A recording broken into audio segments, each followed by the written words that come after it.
욕망 이기기. 고린도전서 7장 1부터 5절. 너희가 쓴 문제에 대하여 말하면 남자가 여자를 가까이 아니함이 좋으나 음행을 피하기 위하여 남자마다 자기 아내를 두고 여자마다 자기 남편을 두라. 남편은 그 아내에 대한 의무를 다하고 아내도 그 남편에게 그렇게 할지라.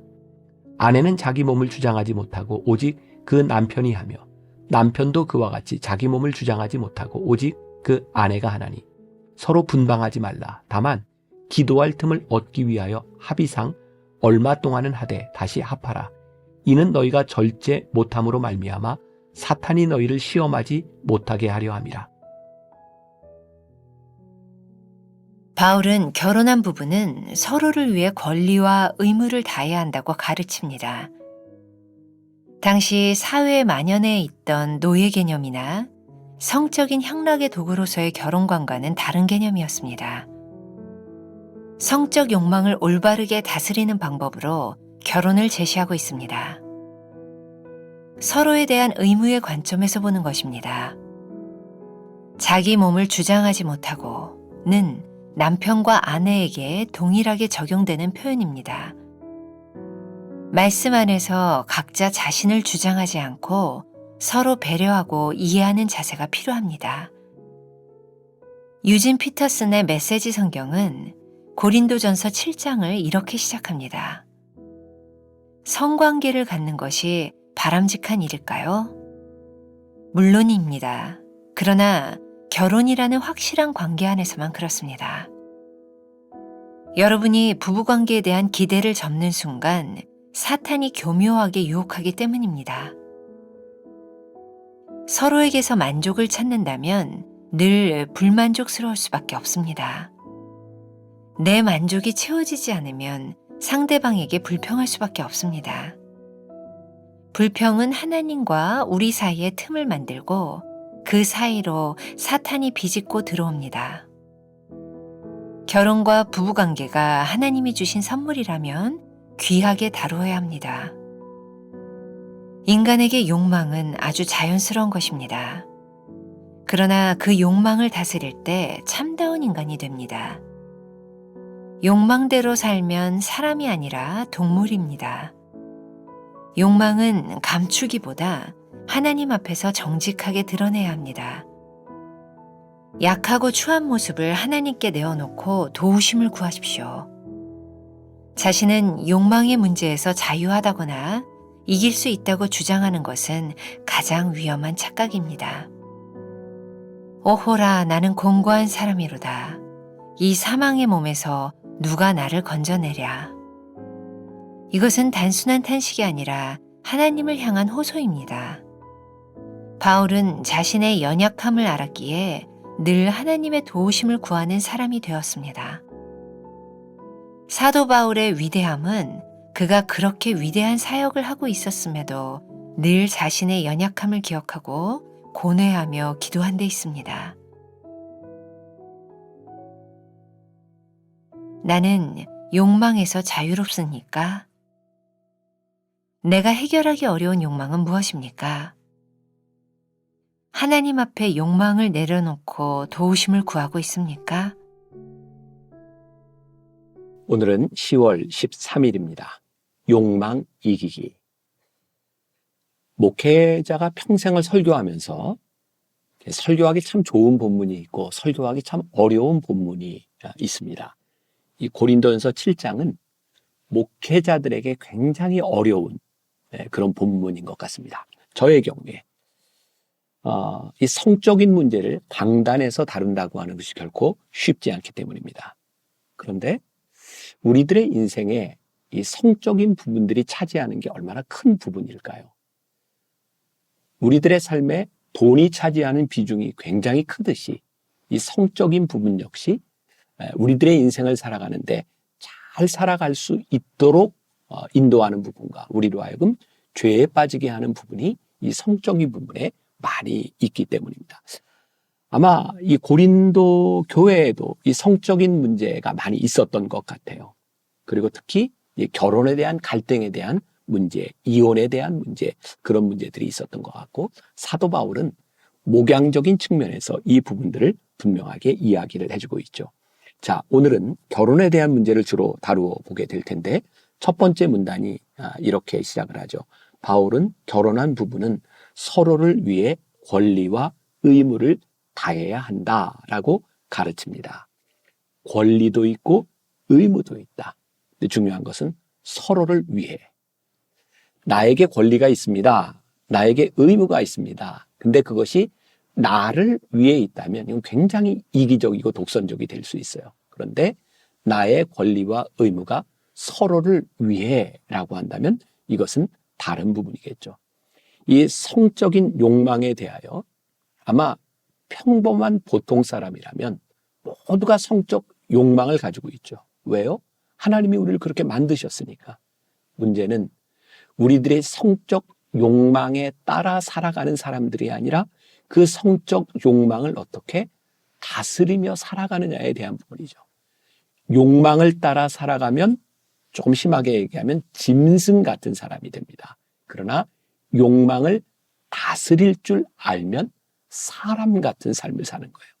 하나님께서 우리를 창조하셨을 때 짐승 같은 삶을 살라고 우리를 창조하셨을까요? 아니면 우리를 사람처럼 하나님의 형상을 닮은 사람으로 살아가라고 우리를 만드셨을까요? 물음 자체가 의미가 없죠. 너무나 자명한 일이죠. 그런데 이 부분을 사도 바울은 어떻게 서로를 위해 권리와 의무를 다하는 관점에서 보라고 이야기를 합니다. 제가 몇 해 전 몇몇 목사님들 그 부부와 함께 식사를 할 때 이야기입니다. 제가 이렇게 썼던 걸 한번 읽어드릴게요. 음식점에 들어갔는데 선택할 메뉴가 그리 많지 않았습니다. 그런데 앉자마자 어떤 목사님 부부가 나 이건 못 먹어요 라고 말을 하니까 다른 사람들이 참 힘들어지더라고요. 속으로만 그랬습니다. 당신은 못 먹어도 나는 좋아해요. 그렇지만 성숙한 사람들이 그것 때문에 싸울 수는 없지 않을까요? 한 목사님이 그러더군요. 우리 아내는 먹는 문제는 절대로 양보를 안 해요. 그런데 다른 것은 다 양보해요. 제 아내는 먹는 것은 별로 주장하지 않습니다. 하지만 먹는 것 말고 다른 부분에서 저도 주장하지 않는 것이 있습니다. 어떤 목사님은 사모님이 해주는 음식이 제일 맛이 없다고 말을 합니다. 그렇게 말하면서도 잘 삽니다. 불평하지 않기 때문이라고 말합니다. 그 사모님에게는 원칙이 있다고 합니다. 적어도 하루에 한 끼는 자신이 만든 음식을 온 식구들이 먹어야 한다는 것. 그리고 음식을 만들 때는 바로 장을 봐서 만든다는 것. 어찌 보면 강박적으로 보이는 것 때문에 무척 식구들이 힘들어할 것 같은데 잘 살 수 있는 이유는 먹는 것 이외에는 다른 것을 다 양보하기 때문이라고 합니다. 그 목사님이 사모님이 만들어준 음식을 먹으며 맛없어 라고 말할 수 있는 담대함도 말은 그렇게 할지라도 사실 음식을 그냥 먹어주기 때문인 것 같습니다. 저는 감히 아내가 해주는 음식을 맛없다고 해본 적이 없습니다. 음식 타박을 해본 적이 한 번도 없습니다. 그래서 제 마음대로 하는 것도 많습니다. 부부라고 하는 것이 살면서 적절하게 서로를 생각하고 양보하고 하면서 만들어져 가는 것이 아닐까요?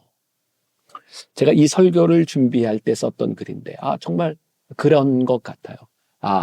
서로를 위해 권리와 의무를 가지고 있다고 하는 것은 서로를 위해 기꺼이 양보할 수 있는 마음이 있다는 것. 서로를 위해 권리와 의무를 가지고 있다는 것이 내가 아무런 주장도 하지 않는다고 하는 것이 아니라 서로를 배려하고 이해하는 자세들이 필요하다는 거죠.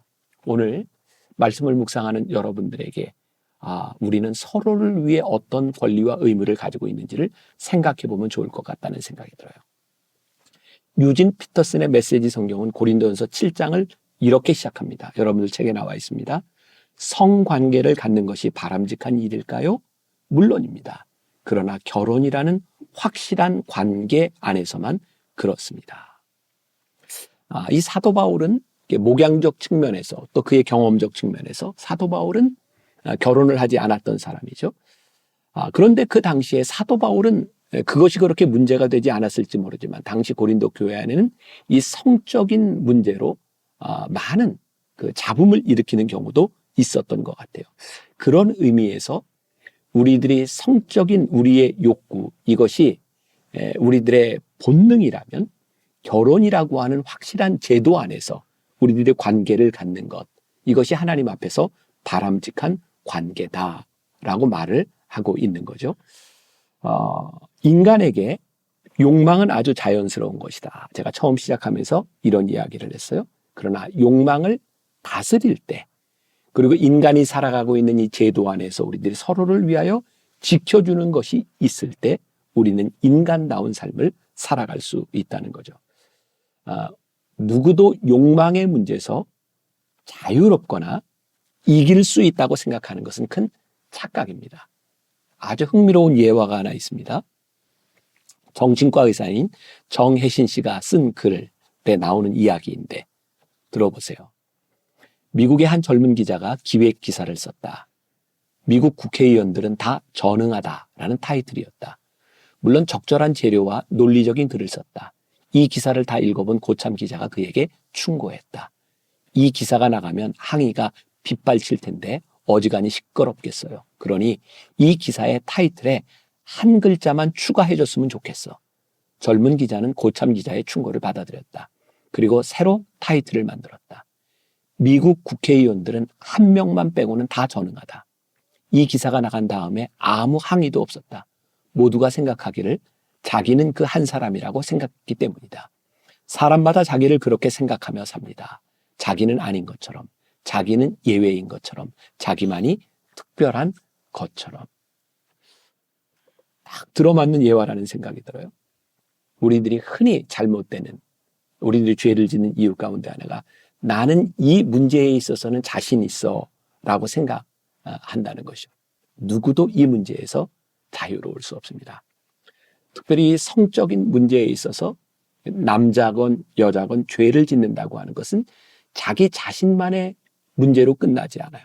우리들이 이틀 전에 우리들이 말씀을 함께 나눴던 우리가 하나님의 성전인 것을 알지 못합니까? 라고 이야기했을 때 성적인 죄를 짓는 우리 가운데 하나님의 영이 거하실 수 없다는 그런 측면에서 이 성적인 죄는 영적인 부분과 아주 밀접하게 연관이 되어 있어요. 또한 이 성적인 문제가 본인의 문제로 끝나는 것이 아니라 우리의 가정, 자녀들에게도 이 문제들이 역시 연결되어 있다는 거예요. 성적인 죄로 인하여 가정이 파괴되고 자녀들이 상처받을 수 있다는 것을 생각한다면 우리들에게 주어진 욕망이 잘못된 것은 아니지만 욕망대로 사는 것이 얼마나 위험한 것인지를 우리들이 분명히 깨달아야 되죠.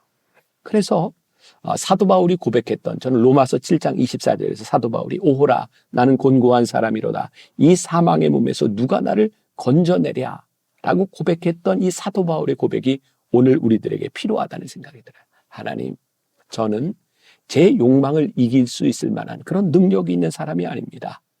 제가 그렇게 열심히 말씀을 보고 신앙생활을 해도 내 안에 늘 이 욕망들이 살아있는 것을 저는 스스로가 압니다. 그러니 이 곤고함 가운데서 누가 나를 건져낼 수 있겠습니까? 주님 나를 도와주십시오. 우리의 연약함을 알아야 하나님께 도우심을 구하고 하나님께 도우심을 구해야 이길 수 있는 거예요. 그런데 우리들 스스로가 교만하여져서 하나님의 도우심을 구하지 않을 때 우리들이 얼마나 속절없이 무너질 수 있는 존재인지를 우리들이 먼저 스스로 알아야 되는 거죠. 우리가 잘 아는 이야기죠. 골프공 처음 만들었을 때 이 골프공은 아주 매끈하게 만들어졌다 그러죠.